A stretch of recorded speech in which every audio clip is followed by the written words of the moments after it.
Bienvenue sur La Voix des Louves, le podcast des mamans ambitieuses qui souhaitent transformer leur vie pour profiter de ce qui est vraiment important pour elles, tout en gagnant de l'argent. Je suis Tiffany, maman de 2 petits garçons et entrepreneuse depuis 2022. J'ai fondé 3 marques, Lila Singh, Keros Bundle et Louvia, ayant atteint chacune les 6 chiffres dès la première année après leur création. Dans ce podcast, je te livre mon expérience sur l'entrepreneuriat en ligne pour t'aider à construire toi aussi une vie de maman entrepreneuse épanouie et alignée avec ce qui est vraiment important pour toi. Bienvenue dans ce tout premier épisode de podcast de La Voix des Louves. Je suis super heureuse de vous retrouver ici pour ce podcast qui, je suis sûre, va être génial. C'est parti pour le tout premier épisode qui va être sur mon histoire, qui je suis, pourquoi ce podcast et ce que tu vas vraiment trouver à l'intérieur de ce podcast La Voix des Louves. C'est parti. Pour commencer, j'ai vraiment envie de vous raconter un petit peu mon histoire, de comment je suis arrivée dans l'entrepreneuriat en ligne, parce que je pense sincèrement que rien ne me prédestinait à arriver dans ce milieu qui m'était complètement inconnu il y a encore 4 ans de ça. Il y a 4 ans de ça, j'étais en CDI dans l'entreprise de mes rêves. Ça faisait 7 ans que j'étais dans cette entreprise. J'avais eu du mal à y rentrer.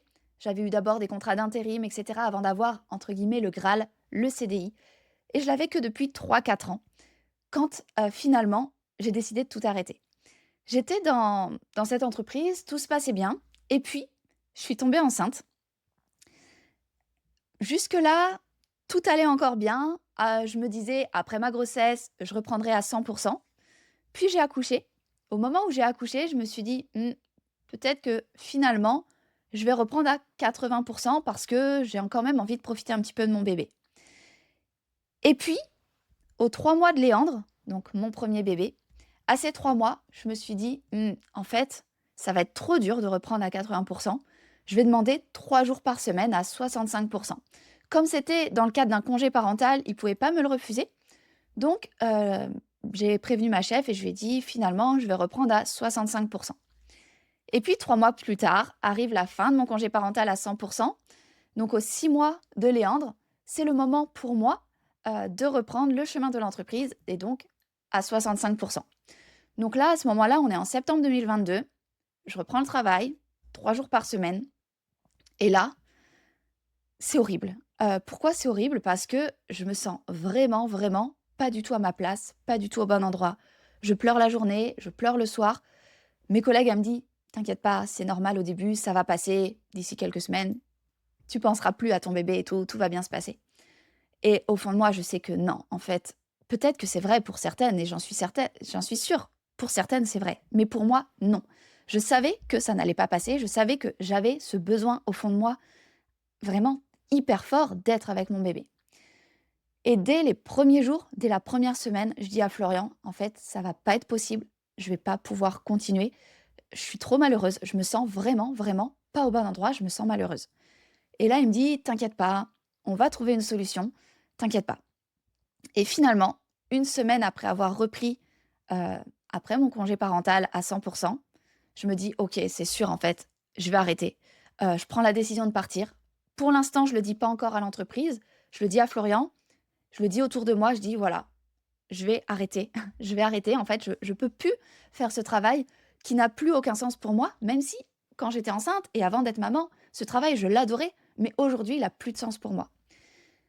Et du coup, c'est suite à ça que je me suis dit: «Bon, beh, je vais demander de partir». Mais avant ça, parce que je sais que j'étais cadre et cetera, donc il faut 3 mois de préavis et 3 mois, c'est long quand tu es pas bien. Je me suis dit: «Je vais d'abord demander un 50% parce que ça pourra pas m'être refusé puisque je suis toujours dans le cadre du congé parental». Donc je demande un 50%, je mets 1 mois à l'avoir.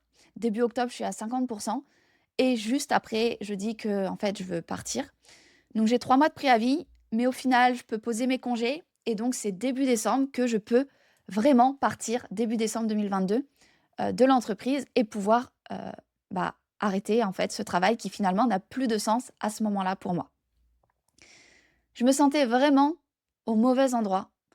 Mon bébé était à la crèche, moi j'étais au travail et c'était comme s'il y avait quelque chose en moi qui n'allait pas. C'était pas possible en fait de vivre cette situation-là, d'être si loin parce qu'en plus j'avais pas mal de trajets. S'il se passait quelque chose, j'avais beaucoup de temps pour arriver, enfin, ça n'allait pas.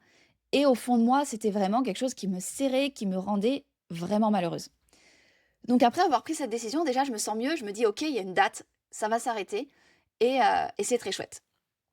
Maintenant, heu, moi, je ne connais rien à l'entrepreneuriat en ligne, juste j'ai un compte Instagram et je me dis: «OK, c'est hors de question que, j'ai l'argent de Florian», donc Florian qui est mon conjoint, le papa de Léandre et de Solane, mais à l'époque que de Léandre.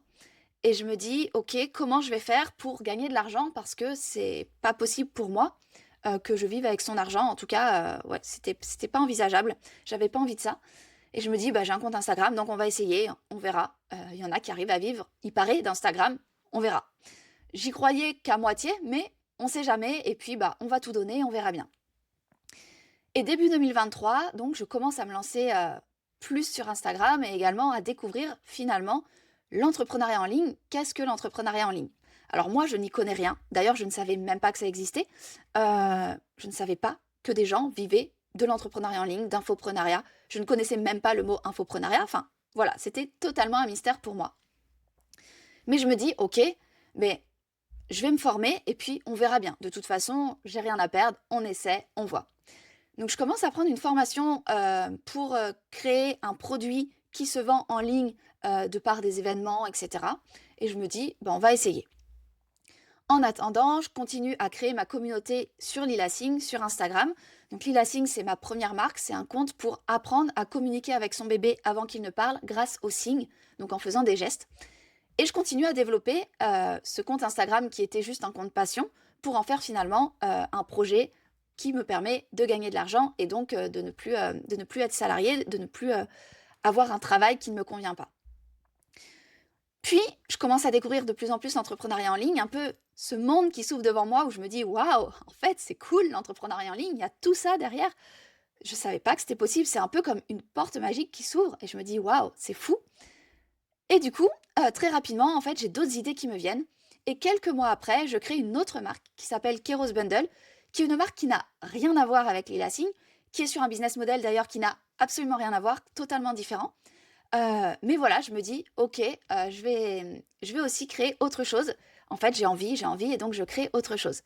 Keros Bundle, c'est une marque pour, créer des bundles, comme son nom l'indique. Des bundles, c'est quoi? Ce sont des packs sur des thèmes précis de produits dématérialisés. C'est un business model, monté sur, les partenariats. Il y a beaucoup de partenaires et je fais des packages, des packs, qui se vendent comme des ventes privées. Le dernier, par exemple, qu'on a fait là, il y a quelques semaines, c'était le pack bien-être. C'était la troisième édition, la troisième année qu'on le faisait. Et donc, à l'intérieur, on peut trouver des cours de yoga, des cours de pilates, du bien-être en termes d'alimentation, en termes de développement personnel, bref, tout autour du bien-être. Et ensuite, c'est quelque chose que je package avec les partenaires que je recrute pour ce projet-là. Et j'en fais plusieurs dans l'année et voilà. Et c'est un projet qui me plaît aussi. Et donc, c'est une deuxième marque que j'ai pu faire sur un business model qui n'a rien à voir avec Lila Singh. C'est pas du tout sur Instagram. Enfin, on a un compte Instagram, mais c'est pas du tout ce qui fait qu'on peut en vivre. C'est un business model complètement à part. Pour Lila Singh, en parallèle, donc je me forme sur comment faire un lancement en ligne, comment faire en sorte que ça fonctionne. Et là, je vends mes premiers programmes en ligne et je me dis, waouh, c'est fou. Ça marche vraiment, en fait, ça marche. Je m'attendais à en vendre quelques-uns, mais je m'attendais pas à pouvoir en vivre, aussi rapidement et à pouvoir faire en sorte que ça marche aussi rapidement. Et là, je me dis: «OK, en fait, il y a vraiment un monde que je ne connaissais pas qui s'ouvre devant moi, c'est trop bien». Et en fait, je vais pouvoir continuer à rester avec mon bébé, ce qui était le plus important pour moi à ce moment-là et ce qu'il est toujours aujourd'hui, 4 ans plus tard, qui est de profiter de mes enfants. Donc vraiment, je me dis: «Waouh, c'est incroyable». À ce moment-là, donc en 2023, juste je fais un petit retour en arrière, ce que j'ai vendu un petit peu après, mais en 2023, quand je commence, je fais le choix de mettre Léandre à la crèche un jour par semaine. Donc c'était le mercredi de 9h à 16h, donc une toute petite journée, pour pouvoir avancer mon projet. Par contre, le reste du temps, lundi, mardi, jeudi, vendredi, je suis 100% avec lui seul, parce qu'à ce moment-là, Florian, il part, on n'est pas encore levé avec Léandre, et quand il rentre, il est passé 20h, donc Léandre est déjà au lit. Donc je suis vraiment seule avec lui la semaine, à m'occuper de lui, en dehors du mercredi où j'ai quelques heures de garde à la crèche. Et ensuite le week-end, on profite tous les trois à ce moment-là. Et donc à ce moment-là, à la fois je me dis, ça marche, mais en plus de ça, je peux être avec mon bébé. Et c'est tout ce qui compte pour moi, donc enfin, très chouette. Peu de temps après, je tombe enceinte de mon deuxième bébé, vers les 15 mois de Léandre, donc sachant que j'ai eu une grossesse au milieu où j'ai perdu un bébé, donc ça a été un peu compliqué. Et aux 15 mois de Léandre, je tombe enceinte de son petit frère. Euh, c'est une période qui est hyper compliquée pour moi parce que je suis seule avec Léandre et je suis épuisée. Et je suis épuisée de manière globale. Épuisée par rapport à la grossesse. Pour Léandre, c'était pareil, j'étais épuisée. Enfin, mes deux grossesses, le premier trimestre, je dors tout le temps. Je dors, je dors, je dors. Pour Léandre, du coup, j'étais encore salariée, je m'étais endormie en réunion. Enfin, vraiment, je suis épuisée quand je suis au premier trimestre de ma grossesse. Et donc là, pour Solane, c'est pareil, sauf que je dois gérer Léandre toute seule 4 jours par semaine. Donc c'est assez compliqué. Et en plus de ça, j'ai le côté émotionnel très très stressant d'un premier trimestre après avoir perdu un bébé. En tout cas, pour moi, c'est très compliqué. J'ai peur de perdre de nouveau, j'ai peur de beaucoup de choses. Et du coup, bah, l'été se passe de manière assez compliquée pour moi parce que être enceinte quand on est seul avec un bébé, c'est pas facile. Donc voilà, par rapport au côté émotionnel de la grossesse et tout, donc je mets aussi un peu plus en pause, on va dire, le côté projet en ligne, même si je le fais toujours parfois quand Léandre y dort, parce que j'adore ça en fait, donc ça me nourrit, ça me fait du bien. Mais malgré tout, je suis vraiment à plat et au ralenti par cette deuxième grossesse, et c'est complètement ok. C'est comme ça que je vis mes premiers trimestres et je le sais. Donc, je me retrouve 4 jours par semaine à gérer un enfant en étant enceinte, c'est pas facile. Malgré tout ça, je me sens sereine. Pourquoi je me sens sereine? Parce que j'ai pas les questions à me dire, ok, là il va naître en février, comment je fais pour le faire garder? Ça veut dire qu'il faudrait que je le fasse garder en septembre d'après, comment j'ai une place, dans quelle crèche, etc. J'ai aucune question par rapport à ça. Je sais que je garde mon bébé avec moi. Je sais pas encore combien de temps et je verrai sur le moment. Mais ce que je sais, c'est que au début, je le garde avec moi et il n'y a pas de question qui se pose. Et ça, c'est quand même une sérénité que je trouve assez incroyable. Et je suis vraiment reconnaissante d'avoir cette chance de me dire, cette deuxième grossesse, je la vis sans me poser toutes les questions de la reprise du travail, comment je vais tirer mon lait, comment je vais le faire garder, comment je vais faire les trajets, euh, tout ça. Donc ça, c'est vraiment quelque chose en moins que j'ai euh, par rapport à ma première grossesse et par rapport à Léandre quand il est né. Au final, je suis restée 18 mois avec Solane, mon deuxième bébé, à 100%. Et ça a été trop cool et j'ai adoré. Et 18 mois, c'était la bonne période pour moi. Je sais que pour certaines, ça va être jusqu'à l'école, jusqu'à 3 ans. Moi, 18 mois, c'était la bonne période, sachant que j'ai toujours... Enfin, je ne l'ai pas mis à temps plein à la crèche. J'ai un jour où je suis que avec lui pendant que le grand est à l'école. J'adore cette journée-là. Enfin, il y a plein de choses qui font que, en fait, j'ai fait ce qui était bon pour moi, ce que je sentais être le plus aligné, ce que j'avais vraiment envie. Et j'avais vraiment besoin pendant 18 mois de l'avoir avec moi tous les jours.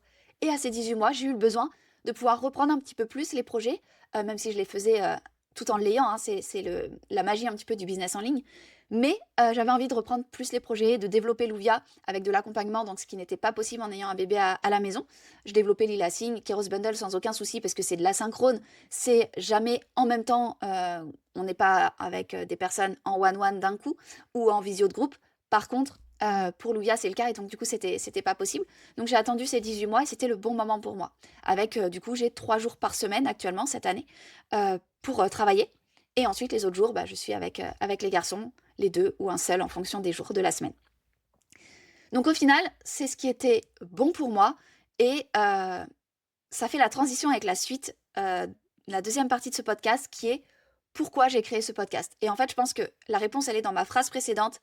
J'ai créé ce podcast pour que d'autres mamans puissent faire le choix de garder leur bébé autant de temps qu'elles le souhaitent, que ce soit 3 mois, 6 mois, 1 an, 18 mois, 2 ans, 3 ans, peu importe, mais qu'elles puissent faire ce qu'elles souhaitent et qu'elles n'aient pas de contraintes qui l'obligent à faire quelque chose qu'elle n'a pas envie, avec lequel elle n'est pas alignée, et ce qui fait qu'elle se sent triste, tout simplement comme ça a pu m'arriver pour ma première reprise du travail après Léandre. Donc ça fait parfaitement la tradition de la transition, pas la tradition, la transition de pourquoi ce podcast. En fait, je souhaite vraiment permettre à toutes les mamans qui souhaitent profiter des 3 premières années de leur bébé, ou peut-être moins, comme je l'ai dit, mais en tout cas qui souhaitent avoir le choix de pouvoir choisir avant l'école combien de temps elles restent avec leur bébé. De pouvoir également choisir, une fois que leur enfant est à l'école, après les 3 ans, si elles veulent aller le chercher à 16h30 ou pas. De pouvoir vivre vraiment cette vie qui est de pouvoir adapter sa vie familiale comme on veut et ne pas devoir l'adapter à son projet pro, à son travail. Mon but, c'est d'adapter ma vie pro à ma vie de famille et pas ma vie de famille à ma vie pro. J'espère que je l'ai dit dans le bon sens. Si je répète, j'ai vraiment, pour moi, la sensation que ce podcast va permettre à des femmes, à des mamans, de pouvoir adapter leur vie en général à ce qu'elles veulent vraiment. Et souvent, c'est leur vie de famille, pas toujours, mais souvent, c'est le cas. Pourquoi je dis souvent c'est le cas? Parce que moi, c'est mon cas, et souvent, on attire les personnes qui nous ressemblent. Donc, si tu m'écoutes, il y a des chances que ce soit ton cas, même si, bien évidemment, c'est pas le cas de toutes les mamans. Et si c'est pas ton cas, peut-être que ce qui t'inspire vraiment, c'est autre chose, faire du sport ou autre, et c'est aussi quelque chose que le business en ligne permet. C'est vraiment de pouvoir vivre une vie comme on le souhaite, en faisant ce qu'on souhaite de notre vie. Et moi, ma priorité numéro 1, c'est de passer du temps de qualité avec mes enfants, et ce travail me le permet parce que je peux adapter ma vie pro à ma vie perso, et pas l'inverse. Donc ça, c'est vraiment la première raison qui fait que j'ai créé ce podcast. La deuxième raison, c'est que j'ai découvert le monde de l'entrepreneuriat en ligne complètement par hasard. J'ai décidé de quitter mon travail salarié, pas pour faire du business en ligne, juste parce que j'en pouvais plus. Et du coup, je me suis dit, faut que je trouve une solution. J'ai un compte Instagram, on va tenter quelque chose. Et ensuite, de fil en aiguille, j'ai reparlé à une amie d'école d'ingé qui était dans le business en ligne sur un thème complètement différent et qui me dit, Tiffany, j'ai suivi cette formation, ça m'a vraiment aidé. Enfin, ça peut te permettre de réussir. J'ai fait, ok, je tente, allons-y. Et c'est la première formation, j'ai dû payer 3000 euros, quelque chose comme ça. Et ça a été plus que rentable, bien évidemment, puisque ça m'a ouvert toutes les portes et ça m'a permis ensuite, derrière, de comprendre comment ça fonctionnait et de pouvoir en vivre de manière, en étant bien, quoi, tout simplement. Donc, même si à la base, j'ai découvert l'entrepreneuriat par hasard, complètement par hasard, c'est vraiment un monde parallèle qui s'est ouvert devant moi et je me suis dit, waouh, c'est un monde avec des portes magiques. Je n'imaginais absolument pas l'existence de ce monde, mais vraiment, enfin, c'est mieux que Disney, tu vois. Tu arrives dans ce monde et tu te dis, waouh, mais il y a tout ça derrière qu'on ne voit pas. Alors bien sûr, c'est du travail, bien sûr, tu claques pas des doigts et tout d'un coup tout fonctionne. Non, c'est pas du tout ce que je veux dire. Par contre, tout ce qu'il y a derrière, ça ouvre énormément d'opportunités. Et moi, en tout cas, ça a changé ma vie. Et j'ai envie aujourd'hui, à travers ce podcast, de pouvoir changer la vie de d'autres mamans. Et c'est aussi toute la mission de Louvia, qui est de changer la vie de maman pour qu'elles puissent profiter de leurs enfants. La troisième raison pour laquelle j'ai créé ce podcast, c'est parce qu'il y a 3 ans et demi, quand j'ai pris la décision de quitter mon CDI, jamais j'aurais imaginé que j'aurais pu multiplier mon salaire par 2 assez rapidement, puis par 3, puis par 5, puis même par 10. Et je me suis dit, waouh, c'est fou. C'est quelque chose que j'aurais jamais imaginé. Et en réalité, dans mon quotidien, rien n'a vraiment changé. Je vis toujours aussi simplement parce que j'aime ça et que voilà, c'est ce qui me plaît. Mais par contre, je vais m'autoriser à faire des vacances plus kid-friendly, faciles, c'est-à-dire avec les repas qui sont pris en compte, les choses comme ça, sans trop réfléchir. C'est-à-dire que je vais pas avoir à réfléchir au budget comme c'était le cas avant. Pour ce qui est vraiment important pour moi, et ce qui est vraiment important pour moi, ça va être de faire des vacances en famille, profiter des moments en famille. Pour tout le reste, rien n'a changé. Je fais toujours autant attention. J'ai pas renouvelé ma garde-robe parce que c'est pas important pour moi et parce que ça me dérange pas. Et voilà. Tout est resté très simple. Juste, je peux m'autoriser à partir du jour au lendemain en vacances parce que j'ai pas besoin de demander des vacances à mon patron. J'ai pas besoin de demander l'autorisation ou autre. Et je peux partir comme ça, juste parce que j'ai envie, dans des lieux qui m'inspirent avec mes enfants. Bon là, ils sont petits, donc des lieux qui m'inspirent, c'est des lieux où ça va être facile avec eux. Quand ils sont petits, pour moi, le critère numéro 1, c'est que les vacances, ça soit pas trop compliqué et que ça soit facile pour des vacances avec des bébés. Du coup, aujourd'hui, j'ai vraiment la tranquillité d'esprit que je trouve incroyable et qui n'a pas de prix, de pouvoir partir quand je veux en vacances et finalement quand je veux chercher mes enfants. Et quand j'ai un enfant qui tombe malade à l'école, par exemple, ou à la crèche, de pouvoir y aller immédiatement sans devoir dire ah je suis vraiment désolée, je peux pas, je dois partir, ou alors non, il faut attendre de finir la réunion pour pouvoir partir, ou peu importe, et que ce soit un casse-tête pas possible. Et en plus il y a les trajets, etc., qui fait que j'arrive 1 heure, 2 heures plus tard, 3 heures plus tard. Là c'est pas du tout le cas. Je peux avoir cette liberté de Solane est malade, ok, je vais tout de suite à la crèche, je vais le chercher, et il n'y a pas de charge mentale de comment je m'organise ou autre, je le prends et tout va bien. Et ça, je pense que c'est vraiment un luxe qui a pas de prix, en tout cas pour moi, de me faciliter la vie comme ça. Pareil, il y a une sortie avec la crèche ou il y a une sortie scolaire, bah, si j'ai envie de me porter volontaire, je me porte volontaire. Et c'est simple, juste, je marque dans mon agenda que ce jour-là, j'ai pas de rendez-vous parce que je suis en sortie scolaire. Et ça, c'est vraiment des choses qui sont précieuses pour moi.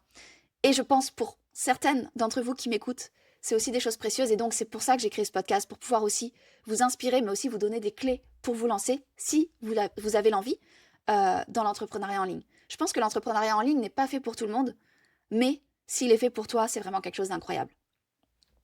Il y a quelque chose aussi que je voulais partager avec vous par rapport à la sécurité du CDI. Parce qu'on me dit souvent, oui, mais Tiffany, le CDI, c'est la sécurité. Et en vrai, je suis complètement d'accord parce que j'ai pensé ça pendant des années. En fait, c'est tout nouveau d'ailleurs que je ne le pense plus. Je l'ai vraiment pensé pendant des années, donc c'est quelque chose que je comprends complètement. Aujourd'hui, pour moi, ce qui est le plus sécuritaire, ça va être de savoir vendre quelque chose en ligne. Parce qu'en fait, à partir du moment où on sait comment vendre quelque chose, peu importe quel est ce quelque chose, à partir du moment où on sait vendre en ligne, on peut vendre à peu près tout. Et pour moi, c'est ça la sécurité, parce qu'aujourd'hui, je sais, on a 3 entreprises. Je dis on parce que je suis associée maintenant avec Florian, mon conjoint et le papa de Léandre et Solane. Et d'ailleurs, si ça vous intéresse, je ferai un épisode dédié à comment il m'a rejoint, comment aujourd'hui on est associés, comment on est en couple et associés. Bref, dites-moi dans les commentaires si c'est quelque chose qui vous intéresse. Je pourrais faire un épisode là-dessus. Ce que je voulais dire, c'était que quand on apprend à vendre en ligne, eh bien pour moi, on a une sécurité à vie, puisque si aujourd'hui, Lila Singh, Keros Bundle et Louvia, c'est des entreprises qui m'inspirent, que j'adore, peut-être que demain, ça sera plus le cas. Et peut-être que demain, j'aurai une autre entreprise qui n'existe pas encore aujourd'hui. Mais peu importe, je sais comment faire pour vendre en ligne. Et donc, ben, pour moi, c'est encore plus sécuritaire qu'un CDI qui finalement dépend d'une entreprise qui peut aussi choisir, de par sa stratégie, à un moment donné, de se séparer de nous. Donc pour moi, le CDI est une sécurité, oui, mais savoir vendre en ligne est une sécurité bien supérieure. En tout cas, c'est ce que je pense, et ça n'engage que moi de penser comme ça. Mais en tout cas, c'est ce que je pense aujourd'hui, et ce que j'ai découvert en créant Lila Singh, puis Keros Bundle, puis aujourd'hui Louvia, et de voir que finalement, ces business models, ces produits n'ont absolument rien à voir entre eux, et pour autant, eh bien, je pense avoir acquéri assez de compétences pour pouvoir vendre un petit peu tout à partir du moment où ça m'inspire vraiment, à partir du moment où j'ai vraiment les compétences et du coup où je peux le faire. Euh, Peut-être juste très rapidement vous dire Lila Singh, Keros Bundle et Louvia, c'est quoi ces marques-là? Donc Lila Singh, je l'ai dit rapidement tout à l'heure, c'est une marque en parentalité pour apprendre aux parents et aux pros de la petite enfance à communiquer avec leur bébé avant qu'ils parlent grâce aux gestes, grâce aux signes, grâce au bébé signe. Donc c'est un business model avec un produit qui a un petit prix et qui se transmet à beaucoup de personnes. Keros Bundle, comme je disais tout à l'heure, c'est vraiment le fait de réunir des partenaires pour faire une vente privée sur une thématique particulière. Donc c'est complètement différent, c'est pas du tout lié à Instagram, c'est lié à des partenariats, c'est complètement différent. Et la troisième marque, qui est également celle de ce podcast, La Voix des Louves, c'est la marque Louvia, Loovya. C'est une marque pour accompagner les mamans qui souhaitent se lancer dans l'entrepreneuriat en ligne à le faire de la bonne manière pour pouvoir, eh bien, avoir plus de temps avec leurs enfants tout en ayant une activité alignée avec ce qu'elles souhaitent, une activité de cœur, une activité passion qui leur permet de gagner de l'argent. Donc voilà un petit peu les 3 marques que j'ai aujourd'hui et les 3 me passionnent. Mais peut-être que demain, ça sera différent, on ne peut pas le savoir, et peut-être que je vendrai autre chose. Donc pour moi, vraiment, la sécurité, c'est savoir vendre sur Internet. Jamais j'aurais pensé travailler sur des projets qui me donnent autant de joie et autant d'énergie. Même si j'adorais mon métier, et c'était vraiment un métier de cœur que j'avais au sein de mon entreprise avant en tant que salarié, quand j'étais en CDI, malgré tout, il y avait toujours des choses et des journées avec des réunions ou autres qui me saoulaient, on va être honnête. Aujourd'hui, je choisis les réunions que je fais, et j'en fais très peu parce que c'est pas du tout ce que je préfère d'ailleurs.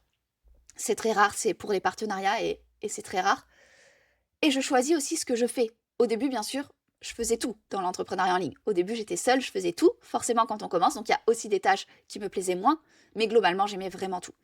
Aujourd'hui, encore plus parce que je vais pouvoir déléguer des choses et du coup, je suis encore plus dans ce que j'aime. Et c'est assez magique parce que mon travail me donne de l'énergie à la place de m'en prendre et ça, je trouve que c'est incroyable d'avoir finalement un équilibre où le pro ou le perso n'est plus vraiment scindé parce que Le pro, j'aime tellement ça que finalement, ça devient une passion et ça devient quelque chose qui me nourrit au quotidien. Et donc, j'ai pas besoin de m'enfuir dans mon perso parce que finalement, le pro me nourrit suffisamment aujourd'hui.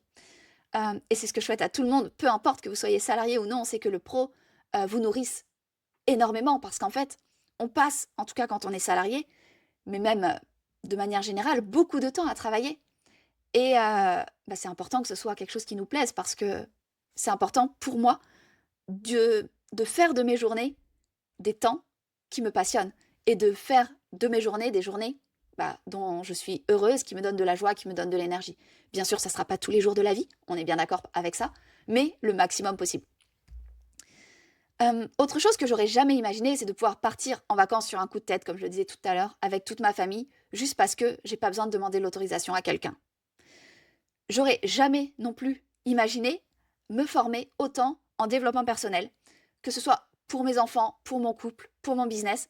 Le développement personnel, c'était quelque chose qui était plutôt inconnu pour moi il y a encore 4 ans et qui aujourd'hui nourrit énormément de mes journées. Et je pense que l'entrepreneuriat en ligne le permet aussi, et d'ailleurs dans l'Académie Louvia, il y a une partie uniquement sur le mindset, le développement personnel, puisque pour moi c'est ultra important de faire en sorte d'avoir une vie qui nous convient vraiment.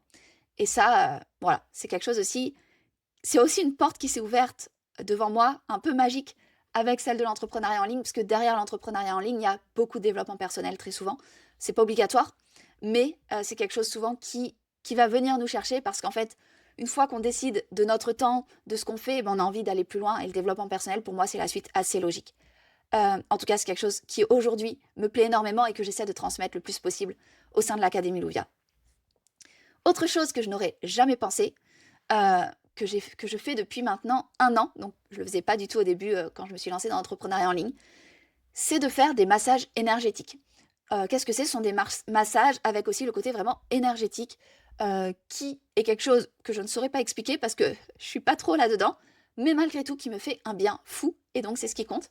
Je le fais 1 fois par mois, juste parce que ça me fait du bien et ça m'inspire également pour mon business, pour mes idées de projet, etc. Et c'est quelque chose que je faisais pas tant que j'avais bien sûr Solane et avant Léandre à 100%, c'était pas possible. Et là, avec Léandre qui est rentré à l'école et Solane qui est rentrée à la crèche à ses 18 mois, ça me permet de faire ça. Et c'est aussi quelque chose que j'aurais jamais imaginé pouvoir faire un jour entre le lundi et le vendredi à des horaires de bureau, entre guillemets, de pouvoir faire ça. Aujourd'hui, j'ai vraiment l'impression de vivre une vie qui est alignée à mes valeurs et à ce qui est vraiment important pour moi, sachant que ce qui est le plus important pour moi, je l'ai déjà dit, mais c'est mes enfants. Et pour moi, ça n'a pas de prix. Euh, et c'est pour cette raison-là que j'ai créé ce podcast. Pourquoi? C'est quoi le lien? C'est que je souhaite vraiment, de tout mon cœur, permettre à d'autres mamans, à d'autres femmes, de pouvoir vivre une vie alignée avec ce qui est important pour elles. Et notamment de pouvoir profiter autant qu'elles le souhaitent de leur enfant, de leur bébé, peu importe l'âge qu'ils ont. Pour moi, c'est vrai que la période bébé était hyper importante, mais maintenant je me rends compte avec Léandre qui est à l'école que aller le chercher à 16h30, c'est tout autant important. Et c'est quelque chose, vraiment, si je pense que depuis septembre, là on est en juin, il y a peut-être 1 fois où j'ai pas été le chercher, où c'est Florian qui est allé le chercher. Et en fait, ça me manque. J'ai trop besoin qu'il me raconte sa journée, j'ai trop besoin d'avoir tous ces moments. C'est quelque chose qui est important pour moi. Et j'en ai vraiment besoin. Et c'est important pour moi aussi de ne pas rentrer et d'être dans le tunnel du soir direct, mais d'avoir un moment où on peut discuter, on peut jouer, on peut s'amuser avec les enfants et avec moi. Et ça, c'est vraiment ce que je souhaite à toutes celles qui ont ce besoin, au fond d'elles, autant que moi, de pouvoir le vivre. Et je pense que l'entrepreneuriat en ligne est une clé qui le permet. Ce que je souhaite, c'est vraiment pouvoir permettre à toutes les mamans qui le souhaitent et qui ont l'envie de développer un projet en ligne pour profiter comme elles le souhaitent de leur enfant. Développer un projet en ligne, c'est pas forcément facile et c'est pas ça mon message. Par contre, c'est possible et ça, j'en suis certaine. Et j'ai plein d'exemples, que ce soit au sein de l'académie, autour de moi, mes amis et moi-même, de voir que oui, c'est possible. Même si, ok, c'est pas forcément facile, mais si on aime ça, si on en a envie, en fait, c'est possible et c'est très très chouette. Et donc, c'est vraiment tout l'objectif de ce podcast. Si je devais résumer en une phrase vraiment le but de ce podcast, c'est de t'inspirer, de te donner des clés et de te permettre à toi aussi de découvrir ce monde parallèle avec sa porte magique de l'entrepreneuriat en ligne pour faire de ta vie ton rêve et pas l'inverse. Et je trouve que c'est hyper important de vraiment constituer tes journées de ce qui t'inspire vraiment, de ce que tu as besoin et pas l'inverse. Et donc c'est le but vraiment de ce podcast, d'à la fois t'inspirer, mais aussi te donner les clés des portes de l'entrepreneuriat en ligne. Je vais m'arrêter là pour ce premier épisode de podcast. Si cet épisode t'a parlé, s'il t'a inspiré, si ça te plaît, je t'invite à t'abonner au podcast La Voix des Louves pour ne manquer aucun des prochains épisodes. Tu peux aussi, et je te remercie par avance si tu le fais, laisser un avis, laisser 5 étoiles, ça me fera super plaisir et c'est aussi ce qui aide le podcast à grandir et ce qui va me permettre de continuer à créer de nouveaux épisodes. Donc si tu souhaites écouter d'autres épisodes, soutiens-moi, soutiens-nous, soutiens ce podcast en ajoutant 5 étoiles sur la plateforme d'écoute de ton podcast. Si tu as des questions, si cet épisode t'a suscité des questions, des envies, peu importe, ou juste si tu as envie que je développe une partie en particulier sur d'autres épisodes, écris-moi sur Instagram, Louvia, Loovya, et je te répondrai pour pouvoir créer les podcasts qui vous inspirent, vous, le plus. Bien sûr, je les créerai s'ils m'inspirent à moi aussi, évidemment. Mais n'hésitez pas à me dire un petit peu ce dont vous avez envie sur ce podcast pour que je puisse créer les prochains épisodes en cohérence avec aussi ce que vous souhaitez. Donc, n'hésitez pas à m'écrire sur Instagram, Loovya. Et puis, je pense que je vais m'arrêter là-dessus. N'hésite pas à mettre 5 étoiles si ça t'a plu. Merci à toi, merci de m'avoir écouté. À très vite dans le deuxième épisode. Hâte de te retrouver.